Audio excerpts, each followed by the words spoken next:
கர்த்தருடைய நாமம் மகிமைப்படுவதாக. பரலோக பிதாவே, இந்த வேளையிலும் இந்த காலை ஆராதனை நேரங்களுக்கு ஆசீர்வதிக்கிறதுக்காகவும் ஸ்தோத்திரிக்கிறோம். ஆண்டவர், நீர் எங்கள் நடுவில் இருந்து உம்முடைய கிருபையை வெளிப்படுத்தி காட்டுவதற்காக உமக்கு ஸ்தோத்திரம். இயேசுவே, உமக்கு நன்றி செலுத்துகிறோம். ஆண்டவரே, உமக்கு ஸ்தோத்திரம். கர்த்தர் கிரியை செய்வீராக. உம்முடைய வல்லமை விளங்கட்டும். தேவநாமம் மகிமைப்படட்டும். இயேசு நாமத்தை உம்மை நோக்கி நாங்கள் வேண்டிக் கொள்கிறோம் பிதாவே, ஆமென். ஸோ இந்த நாளில் கூட ஆண்டவர் நமக்கு கொடுக்கிற பாடலை பாடி தேவனை மையப்படுத்துவோம். தந்தை பெர்க்மன்ஸ் அவர்கள் பாடல் புத்தகத்திலே 121வது பாடல். பரிசுத்த ஆவியே, பக்தர்கள் துணையாளரே, பரிசுத்த ஆவியே, பக்தர்கள் துணையாளரே, கூட இருப்பவரே, கூரைகள் தீர்ப்பவரே, கூட இருப்பவரே, கூரைகள் தீர்ப்பவரே, தேற்றிடும் தெய்வமே, தீரம் தருபவரே, தேற்றிடும் தெய்வமே, தீரம் தருபவரே, ஊற்று தண்ணீரே, ஊற்று தண்ணீரே, உள்ளத்தின் ஆறுதலே, எங்கள் உள்ளத்தின் ஆறுதலே, பரிசுத்த ஆவியே, பக்தர்கள் துணையாளரே, பயங்கள் நீக்கிவிட்டி, பாவங்கள் போக்கிவிட்டி, பயங்கள் நீக்கிவிட்டி, பாவங்கள் போக்கிவிட்டி, ஜெயமே உம்பரவா, ஜெயமே உம்பரவா, ஜபமே தயவா, ஜபமே தயவா, பரிசுத்த ஆவியே, பக்தர்கள் துணையாளரே, பரிசுத்த ஆவியே, பக்தர்கள் துணையாளரே, அபிஷேகநாதரே, அச்சாரமானவரே, அபிஷேகநாதரே, அச்சாரமானவரே, மீட்பின் நாளுக்கென்று, மீட்பின் நாளுக்கென்று, முத்திரையானவரே, எங்கள் முத்திரையானவரே, பரிசுத்த ஆவியே, பக்தர்கள் துணையாளரே, விடுதலை தருபவரே, விண்ணப்பம் செய்பவரே, விடுதலை தருபவரே, விண்ணப்பம் செய்பவரே, சாட்சியாய் நிறுத்துகிறே, சாட்சியாய் நிறுத்துகிறே, சத்தியம் போதிக்கின்றேன், எங்கள் சத்தியம் போதிக்கின்றேன், பரிசுத்த ஆவியே, பக்தர்கள் துணையாளரே, அயல்மொழி பேசுகிறோம், அதிசயம் காண்கிறோம், அயல்மொழி பேசுகிறோம், அதிசயம் காண்கின்றோம், வாரங்கள் பெறுகிறோம், சம்பாளங்கள் பெறுகிறோம், வளமாய் வாழ்கிறோம், வளமாய் வாழ்கிறோம். பரிசுத்த ஆவியே பக்தரே, சத்துரு வரும்போது எதிராய் கொடி பிடிப்பே, சத்துரு வரும்போது எதிராய் கொடி பிடிப்பே.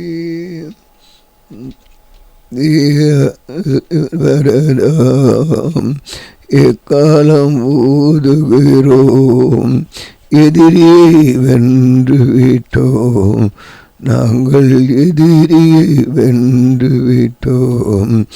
பரிசுத்த ஆவியே பக்தர்கள் துணையாளரே, பரிசுத்த ஆவியே பக்தர்கள் துணையாளரே, கூட இருப்பவரே, என் கூரைகள் தீர்ப்பவரே, கூட இருப்பவரே, என் கூரைகள் தீர்ப்பவரே. பரிசுத்த ஆவியே துணையாளரே. ஆமென். ஆண்டவர் இந்த நாளில் கூட ஒரு நல்ல பாடலை தந்தார். ஒரு வேத பகுதியை நாம் வாசிக்கலாம். 1 நாளாகமம் 10ஆம் அதிகாரம். பெலிஸ்தர் இஸ்ரவேலுடைய யுத்தம் பண்ணினார்கள். இஸ்ரவேல் பெலிஸ்தருக்கு முன்பாக முறிந்தோடி கில்போவா மலையிலே வெட்டுண்டு விழுந்தார்கள். பெலிஸ்தர் சவுலையும் அவன் குமாரரை நெருங்கி தொடர்ந்து சவுலின் குமாரரை யோனத்தானே அபினதாவையும் மல்கிசுவாவையும் வெட்டி போட்டார்கள். சவுலுக்கு விரோதமாக யுத்தம் பலத்தது. வில்வீரர் அனைவரையும் கண்டு நெருங்கினார்கள். அப்பொழுது சவுல் வில்வீருக்கு மிகவும் பயப்பட்டு தன் ஆயுததாரியை நோக்கி, அந்த விருத்தசம் இல்லாதவர்கள் வந்து என்னை அவமானப்படுத்தாதபடிக்கு நீ உன் பட்டயத்தை உருவி என்னை குத்தி போடு என்றான். அவனுடைய ஆயுதம் அறி மிகவும் பயப்பட்டதனால் அப்படி செய்ய மாட்டேன் என்றான். அப்பொழுது சவுல் பட்டயத்தை நட்டு அதன் மேல் விழுந்தான். சவுல் செத்து போனதை அவன் ஆயுததாரி கண்டபொழுது அவனும் பட்டயத்தின் மேல் விழுந்து செத்து போனான். அப்படி சவுலும் அவன் 3 குமாரரும் அவன் வீட்டு மனுஷர் அனைவரோடு கூட செத்து போனார்கள். ஜனங்கள் முறிந்தோடினதை சவுலும் அவன் குமாரர் செத்து போனதை பள்ளத்தாக்குள்ள இஸ்ரவேல் எல்லாரும் கண்டபொழுது தங்கள் பட்டணங்களை விட்டு ஓடி போனார்கள். அப்பொழுது பெலிஸ்தர் தங்கள் அவைகளில் கூடியிருந்தார்கள். வெட்டுண்டவர்களின் வஸ்திரங்களை எடுத்து உரிந்து கொண்டு பெலிஸ்தர் மறுநாள் வந்த பொழுது அவர்கள் சவுலையும் அவன் குமாரையும் கில்போவா மலையில் விழுந்து கிடக்கிறதை கண்டு அவன் வஸ்திரங்களை எடுத்து அவன் தலையையும் அவன் ஆயுதங்களையும் எடுத்து கொண்டு தங்கள் விக்கிரகங்களுக்கும் ஜனங்களுக்கும் அதை பிரசித்தப்படுத்தும்படி பெலிஸ்தருடைய தேசத்தில் சுற்றிலும் செய்தி அனுப்பி அவன் ஆயுதங்களை தங்கள் தேவர்களின் கோவிலை வைத்து அவன் தலைகளில் தாகோன் கோவில் தூக்கி வைத்தார்கள். பெலிஸ்தர் சவுலுக்கு செய்த எல்லாவற்றையும் கீழே தேசத்து யாபேஸ் பட்டணத்தை யாவருக்கு கேட்டபொழுது பராக்கிரமசாலிகள் எல்லாரும் எழுந்து போய் சவுலின் உடலை அவன் குமாரன் உடலை எடுத்து யாபேஸுக்கு கொண்டு வந்து அவர்கள் எலும்பு யாபேஸில் இருக்கிற ஒரு கல்வாரி மரத்துங்களை அடக்கம் பண்ணி 7 நாள் உபவாசம் பண்ணினார்கள். அப்படியே சவுல் கர்த்தருடைய வார்த்தையை கை கொள்ளாமல் கர்த்தருக்கு செய்த தன் துரோகத்து நிமித்தமும் அவன் கர்த்தரை தேடாமல் படிக்க தேடினது நிமித்தம் செத்து போனான். அதற்காக அவர் அவனை கொண்டு ராஜ்யபாரத்தை நான் உனக்கு ஈசாயின் குமாரனாகிய தாவீது வசமாக திருப்பினார். அதற்காக அவர் அவனை கொன்று ராஜ்யபாரத்தை ஈசாயின் குமாரனாகிய தாவீது வசமாக திருப்பினார். ஆம், இந்த நாட்களிலும் கூட நாம் வாசித்த வேத பகுதியிலே தாவீதை குறித்து நாம் பார்க்கிறோம். தாவீது சவுல் அந்த பெலிஸ்தரை மேற்கொள்ள போகும் பொழுது அங்கே அவன் பயந்து அவனுடைய ஆயுதத்தை எடுத்து குத்தி அதில் விழுந்து சாகிற ஒரு சம்பவத்தை பார்க்கிறோம். இது நமக்கு பின்னணியும் முன்பு இருக்கிற புத்தகத்திலே உண்டான ஒரு கதை. அவர் கொண்டு அதை அப்படியாக அவருக்கு அங்கே சம்பவத்தை பார்க்கும் பொழுது சவுல் செய்த காரியம், அந்த பெலிஸ்தர் யுத்தம் வரும் பொழுது சவுல் அவர்களுக்குள்ளே சிக்கிக் கொள்ளுகிறார். சவுல் சிக்கிக்கொண்டு அவன் திடீரென்று அந்த படைய ஆட்களை பார்த்த பொழுது பயந்து தன்னுடைய வாழ்க்கையிலே அந்த விருத்தசேதனம் அற்றவர்களிடத்திலிருந்து என் மரணம் வரக்கூடாது, அவர்களிடத்திலிருந்து எனக்கு மரணம் வரக்கூடாது ஆகவே என்று நினைத்து அவன் தானாகவே ஈட்டியை எடுத்து கீழே வைத்து ஈட்டியின் மேலே விழுந்து செத்தான் என்று பார்க்கிறோம். அதை கேட்டவுடன் அவனோடு இருந்த மற்றும் ஒரு சிலர் அப்படியாக ஈட்டியின் மேல் விழுந்து தங்களை மாய்த்து கொண்டார்கள்.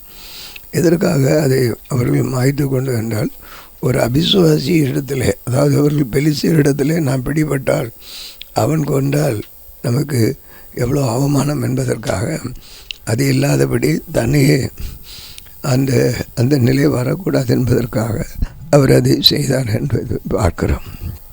அப்படிப்பட்ட நிலை அதுதான் அங்கே சொல்லப்பட்டிருக்கிறது. அவன் விருத்த சேதனம் இல்லாதவன், அவனிடத்தில் இருந்து அவன் வந்து நம்மை கொண்டு போட்டால் அவமானம் என்பதை நினைத்து அவன் அங்கே ஈட்டி ஊனி கீழே அவன் தற்கொலை செய்கிறதை நாம் பார்க்கிறோம்.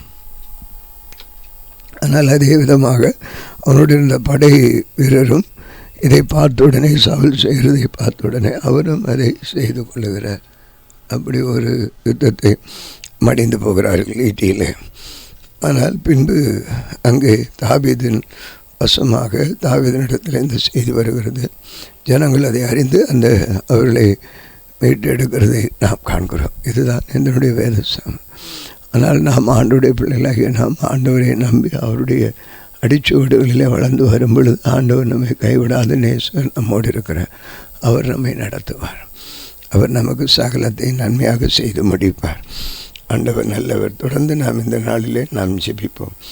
ஆண்டவர் நமக்கு ஒரு நல்ல ஒரு பாடலை கொடுத்ததை போல பரிசுத்த ஆவியானவர் நம்மோடு இருந்து பாதுகாப்பார், அரவணைப்பார், வழி நடத்துவார். தீமையான காரியத்திலிருந்து விடுதலை கொடுத்து நம்மை ஒரு நல்ல நிலையிலே ஆண்டவர் உயர்த்துகிற ஆண்டவர் நம்முடைய ஆண்டவர். நாம் இப்பொழுது அவரை நோக்கி பார்ப்போம், ஜெபிப்போம்.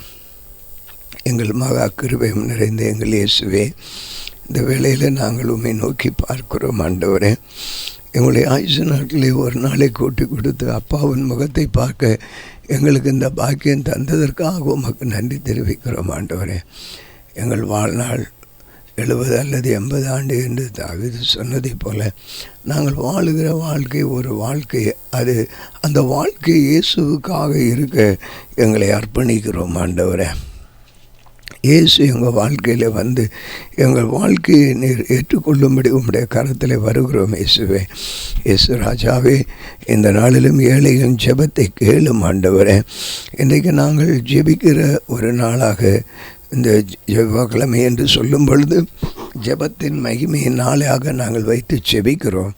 ஆம் ராஜா, இந்த ஜெபத்தின் வல்லமையை நாங்கள் ருசித்திருக்கிறோம். ஜெபிக்கிறதுனாலே உண்டான நன்மைகளை நாங்கள் ருசித்து இந்த நாளிலே களி கொண்டிருக்கிறோம். வாழ்க்கையிலே எவ்வளோ வேதனைகள், இயக்கங்கள், துன்பங்கள், துயரங்கள் இருந்திருந்தாலும் அந்த ஜெபமானது எங்களை எல்லாவற்றையும் மறந்து போக செய்தப்பா. இந்த ஜெபமானது எல்லாவற்றிலும் தேவ பிரசன்னத்தை காண முடிகிறது. ஆகவே இந்த ஜெபம் ஒவ்வொருவரும் ஜெபிக்க வேண்டும் என்ற உணர்வு ஒவ்வொருவருக்குள்ளும் வரட்டும். ஆண்டவரே, ஒவ்வொருவரும் ஜெபிக்கும் பொழுது இயேசு கிறிஸ்து சொல்லியிருக்கிறீங்களே வேதத்தில், நீங்கள் ஜெபிக்கும் பொழுது அறைவீடை முடிவை ஜெபியுங்கள் என்று சொல்லுகிறீர். தெருக்களிலும் இல்லாதபடி அது மாத்திரமல்ல, ஜெபிக்கும் பொழுது கேளுங்கள் கொடுக்கப்படும், தட்டங்கள் திறக்கப்படும் என்று சொல்லியிருக்கிறீங்களே. ஆகவே நாங்கள் உம்முடைய சமூகத்திலே நாங்கள் கேட்குறோம், ஜெபிக்கிறோம். எங்கள் உரிமையாக தேவைகளை அப்பாவிடத்திலே, உலக தாய் தகப்பனிடத்திலே கேட்கிறதை போல இந்த பரம தந்தை நாம் அவரிடத்திலே கேட்கும் பொழுது அனைத்தையும் நமக்கு தருகிறவராக இருக்கிறீரே, எங்களை நடத்துவீரே. ஆகவே இயேசு கிறிஸ்துவே, நாங்கள் உங்களை சார்ந்து இப்பொழுது அந்த ஜெபிக்கிற ஒரு ஜெப ஆவி ஒவ்வொருவருக்குள்ளும் உண்டாகும்படி ஜெபிக்கிறோம். ஆண்டவரே, ஒவ்வொருவருக்குள்ளும் உண்டாகட்டும் ஜெப ஆவி. நாம் ஒவ்வொருவரும் செபிக்கும் பொழுது தான் அனுதின உணவு உண்கிறது போல இது அனுதின உணவாக அந்த ஜெபத்தின் ஆவி ஒவ்வொருவருக்குள்ளும் ஊர்ந்து பாயட்டும் ஆண்டவரே. ஒரு மனிதனுடைய வாழ்க்கையில் ஜெபமும் வேத வாசிப்பும் இல்லை என்றால் அது செத்த ஒரு வாழ்க்கை என்பதை அடியேன் கண்டு கொண்டிருக்கிறேன். ஆமாண்டவரே, அதைத்தான் இப்பொழுது உம்முடைய சமூகத்தில் வேண்டுதல் செய்து ஒவ்வொருவருக்கும் இந்த ஜெபமும் வேத வாசிப்பு மகிமை ஒவ்வொருவருக்கும் தரும்படி ஜெபிக்கிறோம் ஆண்டவரே.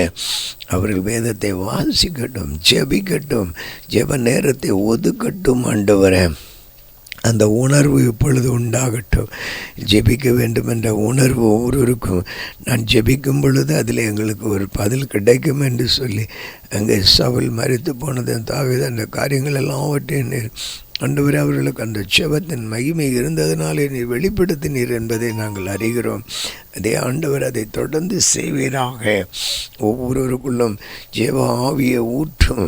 நான் ஜெபிக்க வேண்டும் என்ற அந்த எண்ணம் ஒவ்வொருவருக்கும் வரும்படி ஜெபிக்கிறோம். நாங்களும் அந்த வழியிலே கடந்து வந்திருக்கிறோம்.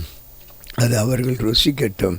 அது மாத்திரமல்ல ஆண்டவரே, தனிமை ஆண்டவரே அந்த ஜெபிக்கிற உணர்வு அவர்கள் ஜெபிக்கும் பொழுது இயேசு கிறிஸ்துவின் நாமத்தினாலே பிதாவிடத்தில் எவைகளை கேட்டுக்கொள்ளுகிறோம் அவைகள் தருவேன் என்று சொல்லியிருக்கிறீர்களே. ஆண்டவராக இயேசு கிறிஸ்துவை முன்வைத்து நாங்கள் ஜெபிக்க அந்த கிருபை தரும்படி ஜெபிக்கிறோம். ஜெபிக்கும்போது வருகிற சில நேரங்களில் ஆண்டவரே அந்த ஜெபம் என்பதை போர்வை அவர்கள் எடுத்து ஜெபிக்க ஆரம்பித்த பொழுது உடனடி சத்ரு வந்து கிரியை செய்ய ஆரம்பிப்பான். சத்ரு பல வழியிலே அழிக்க பார்ப்பான். அவனுடைய வேலை அவன் ஏதோ ஒன்று செய்ய வேண்டும் என்று விரும்பும். அதற்கு இடமில்லாதபடி இயேசு கிறிஸ்து அழித்து போட்டு உம்முடைய பிள்ளைகள் அப்படி ஜெபிக்க வரும் பொழுது அவர்கள் எடுத்து அப்பா பிதாவே என்று கூப்பிடுகிற புத்திர சுவிகாரத்தின் ஆவி எங்களுக்கு தந்திருக்கிறீர். அவர்கள் அப்பா என்று இயேசு கிறிஸ்துவை நோக்கி வேண்டுதல் செய்யும் பொழுது இயேசு கிறிஸ்து நீர் அவர்களுக்கு பதில் செய்யும்படி ஜெபிக்கிறேன். நீர் பதில் கொடுக்கும் பொழுது அவர்கள் விசுவாசிப்பார்கள். ஆண்டவரே எமக்கு ஸ்தோத்திரம். எங்களை பரீட்சிக்கிறதை போல இல்லாதபடி நீர் கொடுத்து அவர்களை மீண்டும் ஆண்டவரே அந்த அனுபவத்துக்கு நேராக மாற்றும். எங்கள் அப்பா இயேசு பெரியவர், எங்கள் அப்பா இயேசு பெரியவர். என் நாமத்தினாலே எவைகளை கேட்டாலும் பிதா தருவார் என்று சொல்லியிருக்கிறாகவே என்ற மகிமை என்று ஒவ்வொரு ருசிக்க கர்த்தர் உதவி செய்யும்படி ஜெபிக்கிறோம். ஆமாண்டவரே, அப்படி ஜெபிக்கணும்னு சொல்லும் பொழுது அப்படி ஜெபிச்சு நன்மை பெற்றவங்க யார் இருக்கிறதுன்ற கேள்வி அவர்களுக்குள்ளே வறுமையானால் அப்படி வரும் ஆண்டவரே. நாங்கள் ஜெபிக்கிறது எதற்காக ஜெபிக்கணும், ஏன் ஜெபிக்கணும், அதனால் என்ன நன்மை அப்படின்னு எல்லாம் நினைக்கலாம். இது ஒன்று அதெல்லாம் அப்படி இல்லை, என்னால் முடியாது என்றெல்லாம் சொல்லி நினைப்பாங்க. ஆனால் ஆண்டவரே ஜெபிக்கிறாங்க. ஏன் ஜெபித்தாங்க, யார் ஜெபிச்சா, எப்படி ஜெபிச்சா அப்படின்ற எண்ணங்கள் அவர்களுக்குள்ளே வறுமையானால் ஆமாண்டவரே. தானியேல் என்றதான ஒரு அப்பா அந்த தீர்க்கதரிசி எவ்வளோ பரிசுத்தம். அவர் ஒரு நாள் 3 வேளை ஜெபித்திருக்கிறார். அந்த உணர்வு அவர்களுக்கு உண்டாகட்டும். அவர் சிறைபிடிக்கப்பட்டு போயிருந்தாலும் அடிமையாய் அங்கே அவருக்கு நல்ல ஆண்டவரே நல்ல உணவு எல்லாம் நல்லா கொடுத்து வந்து இருந்த பொழுதிலும் அவைகளை வெறுத்து ஆண்டவருடைய சமூகத்தில் ஒவ்வொரு நாளும் 3 வேளை ஜெபித்திருக்கிறாரே. அந்த ஜெபத்தின் மகிமை ஒவ்வொருவருக்குள்ளும் பேசும். ஏன் ஜெபிக்கணும், யார் ஜெபிச்சா அப்படின்னு கேட்குறாங்கன்னா தானியேல் 3 வேளை ஜெபம் பண்ணி இருக்கிறார். அதனாலே அவருடைய ஆண்டுடைய வல்லமை அவர் மேலே இருந்தது. சிறையிலிருந்து விடுவிக்கப்பட்ட எல்லாவற்றிலும் தேவ கிருபை இருந்ததினாலே இன்றைக்கு ஆண்டவர் மேன்மைப்படுத்தி வைத்திருக்கிறீர் என்பதற்காக உமக்கு ஸ்தோத்திரம். ஆம், அப்படி ஜெபிக்க இன்னும் ஆண்டவரே யார்கள் எப்படி ஜெபிச்சாங்க. ஐயோ, தானியேல் உத்தமும் உண்மையும் உள்ளவனாக இருந்து உண்மை மேம்படுத்துகிறார். ஆனால் இதே இதில் ஆண்டவரே அப்பா எல்லாருடைய ஜெபம் கேட்கப்படுமா என்ற ஒரு உணர்வு ஒவ்வொருவருக்கும் உண்டாகலாம். தானியேல் ஒரு தீர்க்கதரிசி ஜெபித்திருக்கிறார். அப்படியானால் நாங்கள் இப்படிப்பட்டவர்கள் எப்படி எங்கள் ஜெபம் கேட்கப்படும் என்ற எண்ணம் இருக்கலாம். அவர்களுக்கு ஆண்டவரே உதாரணமாக தாவீதை முன்வைக்கிறோம். தாவீது ஆண்டவரே ஒரு ராஜாவுடைய ஜெபத்தை நீ கேட்கிறீர். ஆண்டவரே ராஜாவே ஒரு நாள் 7 முறை ஜெபித்திருக்கிறாரப்பா. ராஜா 7 முறை ஜெபித்தார். அப்படியாக அந்த ஜெப ஆவி ஒவ்வொருவருக்குள்ளும் உண்டாகட்டும். ராஜா 7 முறை ஜெபிக்கிறார் என்றால், ஒரு தீர்க்கதரிசி 3 முறை ஜெபிக்கிறார் என்றால், அந்த ஜெபத்தில் என்ன இருக்கிறது என்ற உணர்வு ஒவ்வொருவருக்குள்ளும் உண்டாகட்டும். ஆண்டவரே, இந்த தானியேல் 3 முறை ஜெபித்து சிங்க குகையில் தூக்கி போட்ட தானியேலை நீர் அவனை அந்த தின்று விடாதபடி சிங்கத்தின் வாயை கட்டி மீட்டெடுத்தீர். அந்த அற்புதம் நடந்தது. அதை அறிந்து கொள்ள இந்த தேவன் இந்த நாளில் எங்களோடு இடைபடுகிறேன். தாவீது 7 முறை செபித்து அதனுடைய மகிமை என்றால், அவனுடைய ராஜ்யபாரம் சுமார் 40 ஆண்டு காலம் ராஜ்யபாரம் நிலைத்து நின்றது. அவன் செய்த குற்றங்களை தண்டித்த பொழுது மீண்டும் மீண்டும் பதவியாக அவனுடைய வந்து கொண்டே இருந்ததப்பா. அது மாத்திரம் அவன் செய்த பாவங்களையும் நீர் மன்னித்திருக்கிறேன். ஒரு ஆண்டவரே, ஒரு உயிரை கொன்று நிலையிலும் ஆண்டவரே அவர்களே மன்னித்திருக்கிறார். ஆகவே இயேசுவே, நாங்கள் உம்மிடத்தில் ஜெபிக்க வந்தால் எங்களை நீர் விடமாட்டீர். அந்த ஜெபம் என்னும் ஆயுதத்தை நாங்கள் கையில் எடுக்கும் பொழுது அற்புதங்கள் அதிசயங்களை நாங்கள் காணலாம். பாவங்கள் மன்னிக்கப்படும், பரிசுத்தமாக்கப்படலாம், தேசம் காக்கப்படலாம். ஆண்டவரே, இந்த ஜெபத்தின் மகிமை ஒவ்வொரு ருசிக்கட்டும். ஆண்டவரே, ஒவ்வொரு ருசிக்கட்டும். ஆமாண்டவரே, அவர் ராஜாத்தி ஆண்டவரே எஸ்தர் உபவாசித்து 3 நாள் ஜெபித்தார். இந்த ஜெபத்தை கேட்டு அழிவில் ஆண்டவரே, சதிகாரன் போட்ட சதி திட்டங்கள், சதிகாரனாகி ஆமான் போட்ட சதியின் திட்டங்கள், அது ஒரு சூன்யமாக வச்ச கட்டுகள் எல்லாவற்றையும் வைத்த திட்டங்கள், யூதர்களை அழிக்க வேண்டும் என்று ஏற்படுத்தின திட்டங்கள், அவன் கையாண்ட முறைகள் எல்லாம் சட்டமே பாஸாகிவிட்டு யூதர்கள் அழிக்கிற நிலையிலே ஆமாண்டவரே மேஸ்வரும் அந்த பிரதானிகளும் அந்த அவர்களுடைய இருந்த உடன் வேலை மற்றும் துணையாளர்கள் அனைவரும் கூடி ஜெபித்த பொழுது அங்கே இயேசு கிறிஸ்துவே யூதர்கள் காக்கப்பட்டார்கள், சதிகாரன் பிடிக்கப்பட்டான். அந்த வல்லமை ஒவ்வொரு பேரும் ருசிக்கட்டும். அந்த அற்புதம் இன்றைக்கு எங்களுக்குள்ளே நடக்கட்டும். அந்த ஜெபாவை எங்களுக்குள்ளே ஊற்றுமாண்டவரை. ஆகவே ஜெபத்தினாலே என்ன மேன்மை என்பது உம்முடைய பிள்ளைகளுக்கு நீர் வெளிப்படுத்துகிறதற்காக ஸ்தோத்திரம். ஆம் ராஜா, எங்களுக்கு இது போதாது, இன்னும் ஆசீர்வாதம் வேண்டும் என்று நாங்கள் கேட்டு போராடி புதிய ஆசீர்வாதங்களை யாக்கோபை போல பெற்றுக்கொள்ள முடியும். தாவீது 7 முறை ஜெபித்தார் ராஜா. தானியேல் 3 முறை ஜெபித்த அவர் ஒரு தீர்க்கதரிசி. சிங்கத்தின் குகையிலிருந்து காக்கப்பட்டீர்.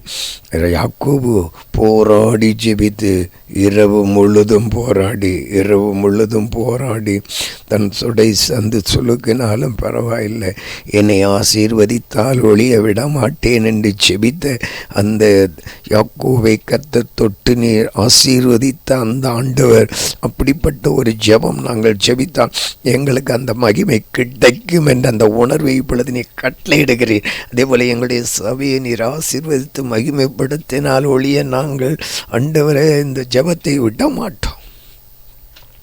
இந்த உணர்வு ஒவ்வொருவருக்குள்ளும் உண்டாகட்டும்.